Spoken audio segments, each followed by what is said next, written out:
कि तुम सीता को बताना, जब से मैंने सुना है कि तुम निशाचर के यहाँ बंदी हो तो मेरा मन बहुत व्यथित है।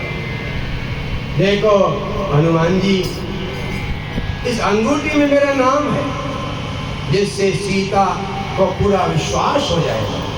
नहीं तो राक्षसों की नगरी में कोई भी वेश बदल करके सीता को ठग सकता है। भगवान रामचंद्र जी ने राम जी के चरणों में प्रणाम किया। उनके आंखों में प्रेम के कारण आंसू आ गए। भगवान राम जी ने उन्हें हृदय से लगाया। अब हनुमान जी समझ नहीं पाए अंगूठी को कहाँ रखूं अपने साथ। तो हनुमान जी ने सोचा सरस्वती का वास मुंह में होता है, इसलिए जहाँ सरस्वती जी हैं वहीं रखना चाहिए। प्रभु मुद्रिका मेली मुख माही, जलधि लागी गए अचरज। भगवान ने मुख में मुद्रिका को रख लिया और अपने यूथ के साथ, वानरी सेना के साथ आगे बढ़े। सज्जनों, कथा बहुत लंबी है। दक्षिण दिशा में जाते जाते थक गए भूखे प्यासे। कभी फल मिले कभी न मिले, कहीं जल मिले तो कितने दिनों तक पानी न मिले, लेकिन वह आगे बढ़ ही रहे हैं। अब तो दक्षिण में वह पहुंच गए और दक्षिण में जब पहुंचे तो उन्होंने कहा भाई अब तो मर ही जाते हैं। लेकिन एक गुफा से बहुत से जलीय पक्षी उड़ रहे थे जो पानी के नजदीक रहते, हंस, बतख आदि, चक्रवाक आदि। वानरों ने कहा भैया ये गुफा जैसे दिखती है, यहाँ से पक्षी कहाँ से आ रहे हैं, चलो यहाँ देखते हैं क्या है। इसके अंदर जल तो नहीं है, जरा जल तो पिएंगे। अंदर पहुंचे तो वहां तो बड़े सुंदर तालाब थे, फलों से बगीचे लदे हुए थे, फूल लदे हुए थे, सुगंधित हवा बह रही थी। बानरों ने कहा भैया अब तो दूसरा जन्म मिल गया, खाने पीने को अगर मिल गया तो अब क्या चाहिए, फिर हम सीता जी की खोज करेंगे। अंदर जैसे ही पहुंचे तो एक बड़ी तेजस्विनी तपस्विनी मिली, उसका तेज चमक रहा था। उसके बाद इन्होंने जाके प्रणाम किया। उसने आंखें खोली और कहा तुम कौन हो? कहा हम राम जी के सेवक हैं। हनुमान जी ने कहा मैं हनुमान हूं, ये अंगद है, ये जामवंत, हम बहुत इससे भूखे प्यासे हैं। मां आपके दर्शन करके बड़ी शांति हुई है, अगर आपकी आज्ञा हो तो ये फल खाएं, जल पी सकते हैं। उन्होंने कहा मेरा सौभाग्य, मुझको बताया गया था कि जब त्रेता युग में भगवान राम जी आएंगे, उनकी सीता की खोज करने के लिए वानर आएंगे और तुम्हारे पास आएंगे। उसके बाद तुम राम जी के पास जाओगी तो तुम्हारा उद्धार हो जाओगे। अब मैं राम जी के पास जाऊंगी, तुम लोग अच्छी तरह से फल फूल खाओ, स्नान करो, जल पियो। अमृत के समान जल बानरों ने पिया। जब वह तृप्त हो गए, वह स्वयं प्रभा नाम की देवी ने कहा तुम आंखें बंद करो, तुमको लंका जाना है ना? हाँ, तो मैं तुमको समुद्र के नजदीक पहुंचा दूंगी, आंखें बंद करो।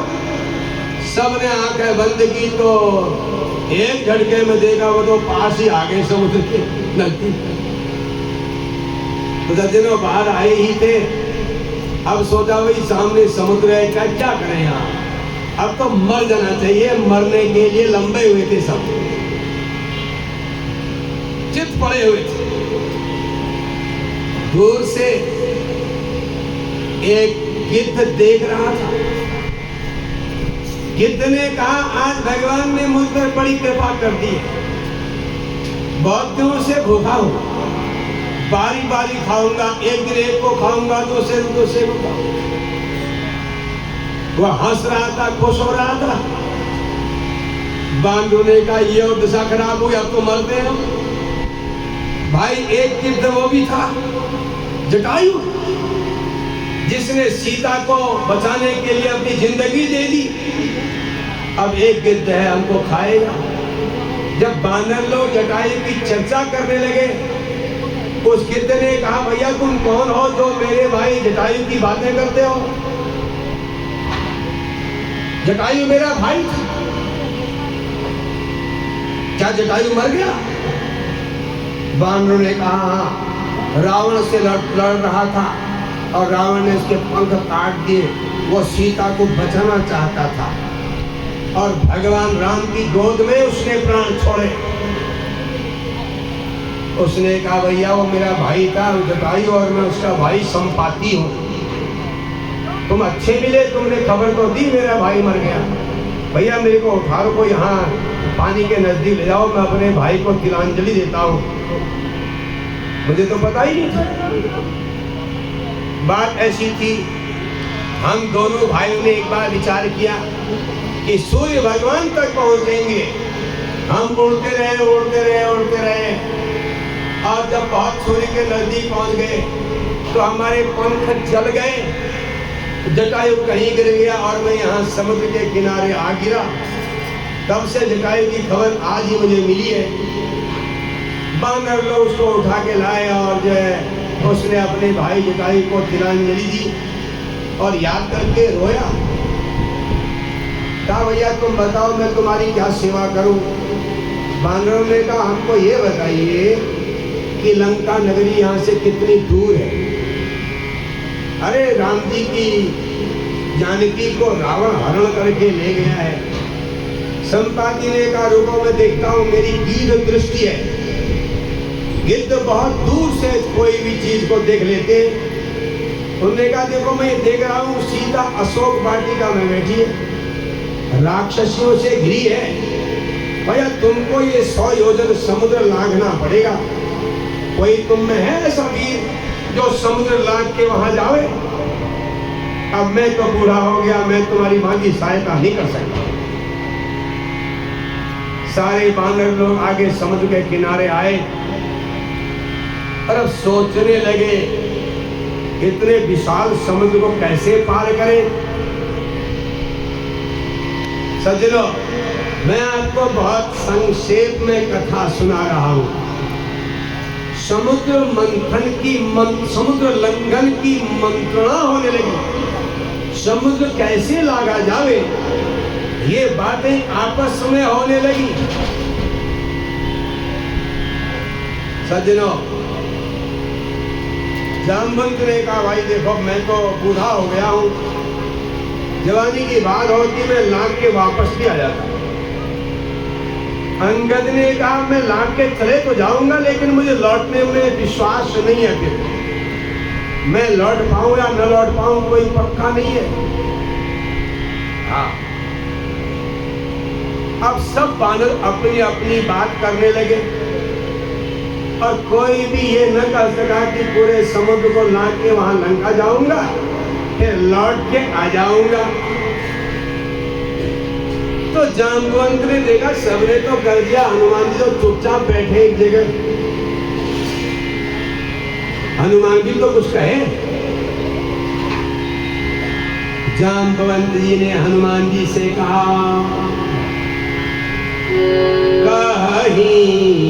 रीछपति सुनो हनुमान,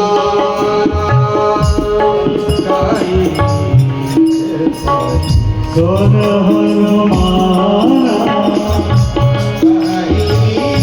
रीछपति सुन हनुमान,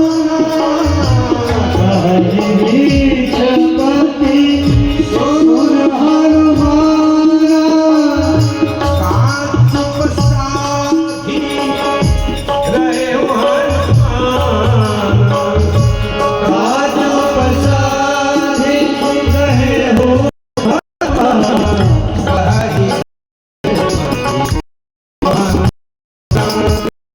हनुमान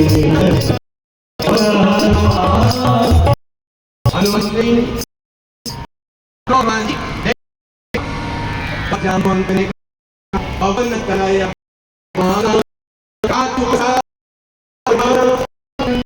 हनुमान जी तुम को बैठे हो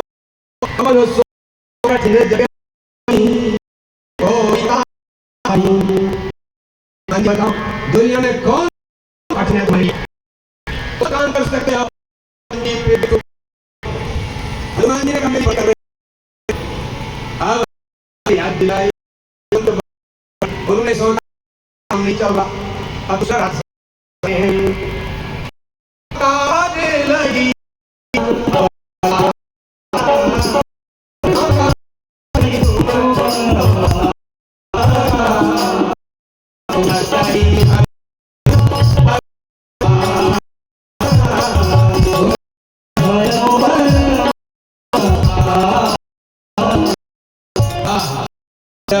हनुमान जी ने कहा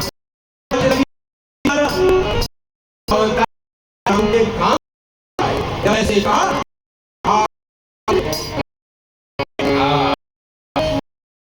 और क्या रे लंबी बात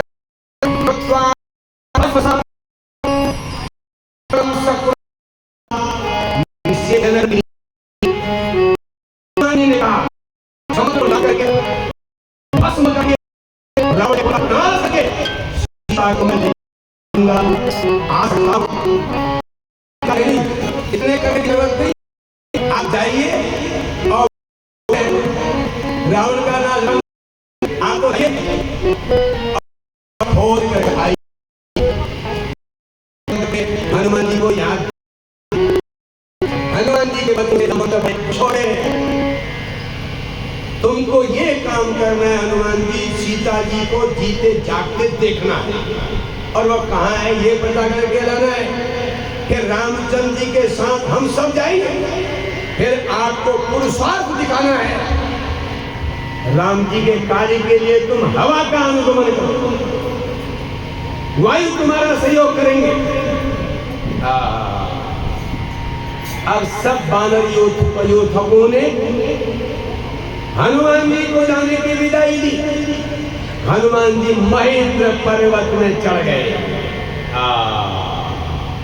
बोलो सियावर रामचंद्र भगवान की अब कथा आरंभ होती है सुंदरकांड की यहाँ सुंदरकांड में भगवान की अद्भुत लीलाओं के लिए हनुमान जी ने मैदान तैयार कर दिया अतुलित बलधामम हेम शैलावदेहम हनुमान जी क्या है अतुलित बल के खजाने हैं घर हैं इसलिए समुद्र लांग सोने के